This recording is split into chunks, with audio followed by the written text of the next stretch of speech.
Good morning all of you. Myself Murti Nayan. I belong to village coming from Sonipat. My highest education is MBA from Degrust University. I am carrying on experience of 5 years in teaching. That's all about me. Students, now we start the lecture of financial management. The topic is a cost of capital. In this lecture, we study about the meaning of the cost of the capital and which are the factors that affect the cost of the capital. Now, cost of capital क्या होता है कि जो business start करते हैं उससे पहले कोई भी बिजनेसमैन अपनी कैपिटल को हायर करता है। कैपिटल में हो सकता है equity share holder, preference share holder, debenture and retain earning.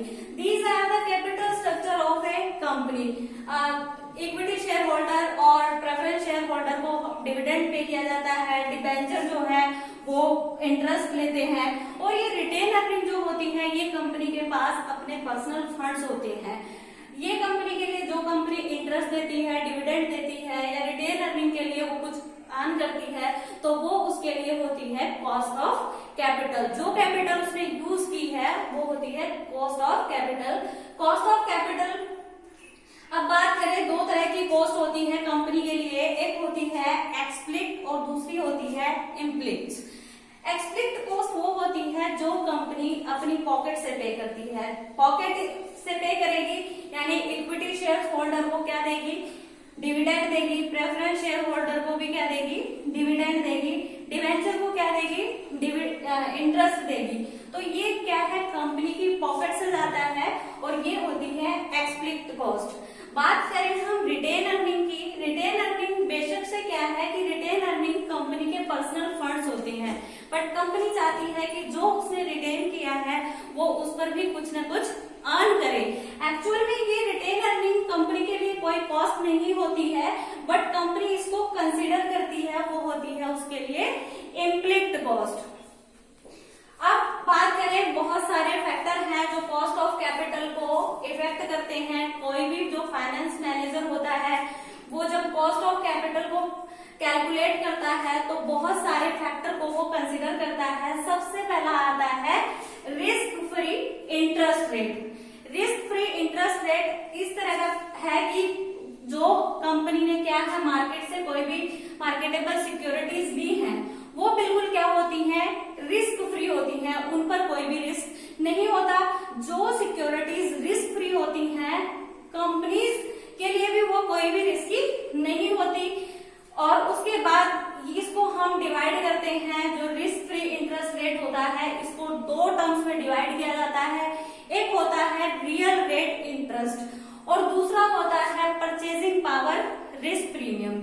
Real rate होता है जो मार्केट में एक्चुअल में पे किया जाता है, उसको कंपनी कंसीडर करती है कि मार्केट में अब सिचुएशन क्या चल रही है, कौन सा रियल इंटरेस्ट चल रहा है।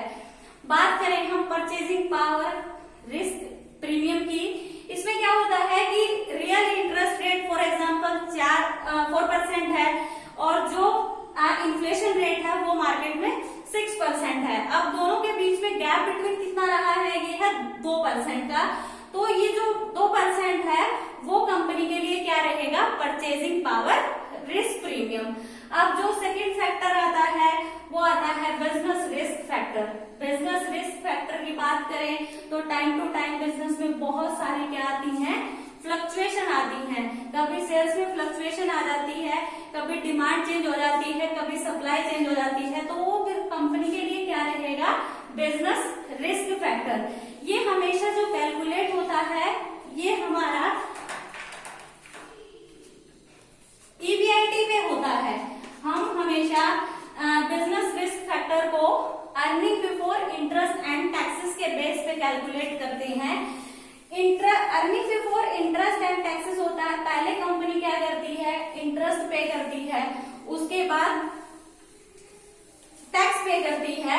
तो ये बिजनेस रिस्क फैक्टर भी कंपनी के लिए सेल्स पे कैलकुलेट करते हैं। जब कंपनी की सेल्स को कम या ज्यादा हो जाती है तो वो कंपनी के लिए बिजनेस रिस्क बन जाता है। उसके बाद है फाइनेंशियल रिस्क फैक्टर।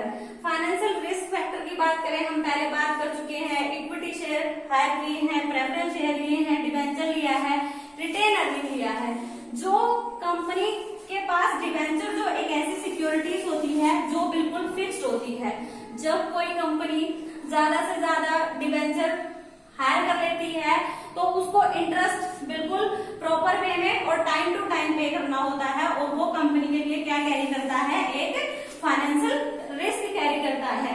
तो बिजनेस मैनेजर ये डिसाइड करता है कि उसको किस तरह की और किस सिक्योरिटीज को परचेज करना है। बात करें हम अदर कंसीडरेशन की, अदर कंसीडरेशन में हमारी आती है मार्केटेबिलिटी,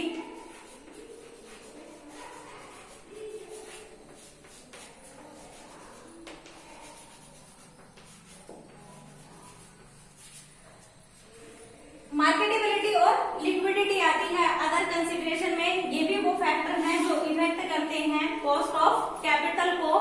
मार्केटेबिलिटी होती है जिस सिक्योरिटी को कोई भी कंपनी बहुत जल्दी मार्केट में सोल्ड कर सकती है।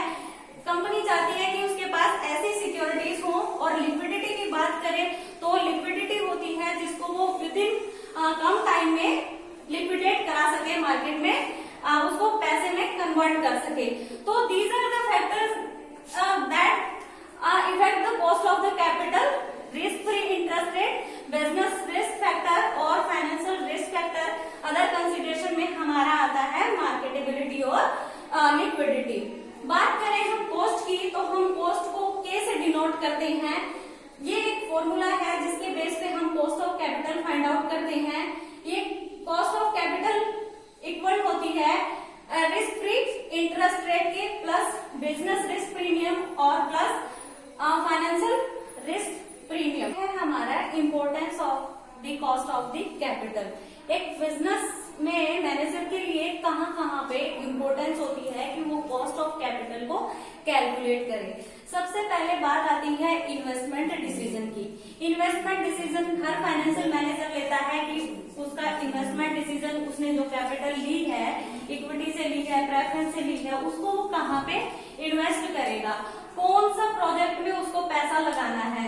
तो वो इन्वेस्टमेंट अगर उसको कॉस्ट ऑफ कैपिटल उसकी ज्यादा बढ़ रही है तो वो क्या करेगा, उसको ऐसे प्रोजेक्ट में लगाएगा जहां से उसको ज्यादा रिटर्न करेगा। जब तक उसको ये नहीं पता होगा कि उसके लिए कॉस्ट ऑफ कैपिटल क्या है, वो इन्वेस्टमेंट डिसीजन नहीं ले सकता। दूसरी इंपॉर्टेंस है कि कैपिटल स्ट्रक्चर। कैपिटल स्ट्रक्चर की बात करें तो ये हमारा आता है इक्विटी भी, प्रेफरेंस भी, डिबेंचर भी, रिटेन अर्निंग भी, ये होता है कैपिटल स्ट्रक्चर। अगर इक्विटी उसके लिए ज्यादा कॉस्ट कैरी कर रही है तो वो इक्विटी को कम करेगा, प्रेफरेंस को बढ़ा देगा। अगर प्रेफरेंस ज्यादा कॉस्ट कैरी कर रही है तो डिबेंचर लेगा।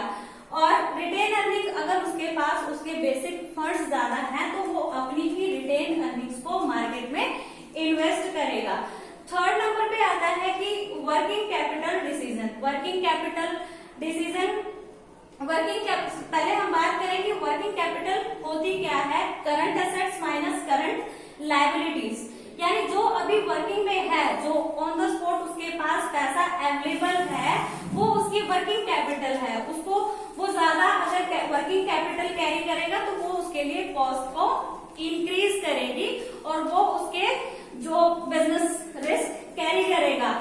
अगर वो ज्यादा वर्किंग कैपिटल ले रहा है और रिटर्न नहीं आ रहा है तो वो उसके लिए लॉस होगा। फोर्थ नंबर पे आता है time value of money.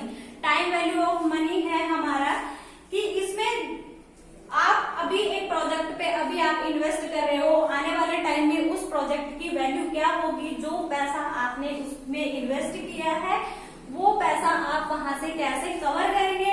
Time value of money, time to time उस प्रोजेक्ट की वैल्यू आने वाले टाइम में क्या होगी। तो ये था हमारा topic cost of the capital, उसकी इम्पोर्टेंस, उसके कौन कौन से फैक्टर्स हैं जो उसको इफेक्ट करते हैं कॉस्ट ऑफ कैपिटल के। तो that's all about cost of capital.